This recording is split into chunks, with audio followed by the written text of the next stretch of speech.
This is Alan Bush with the Daily Financial Forecast for Tuesday, March 19th. Stock index futures starting out with a very good performance. In fact, we have the S&P now within about 3.5% of its closing highs from last September. So the question has to be asked, why are stock index futures so strong? Even though it appears that the U.S. economy is slowing, GDP is likely to be a bit weaker as far as the rate of growth. Earnings are likely to be not quite as strong as they were last year. So why are the indices so strong?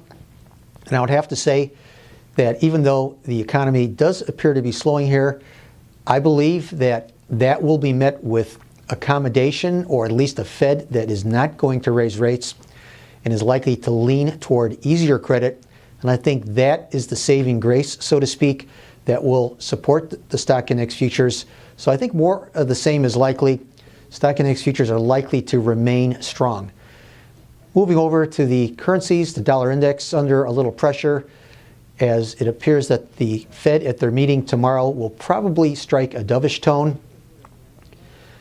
Also seeing the pound holding up relatively well in spite of the Brexit uncertainties. We had some employment numbers from the UK that came in very strong.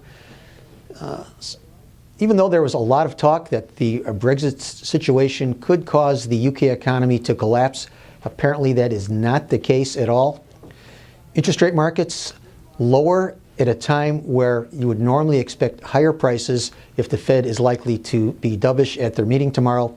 So that, to me, suggests that further weakness is likely today, especially at the long end for the 30-year bonds.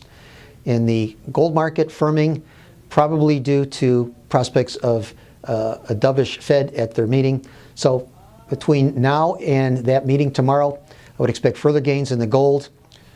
Longer term, though, it also looks like higher for the gold market as the central banks around the world, I believe, are moving toward easier credit conditions.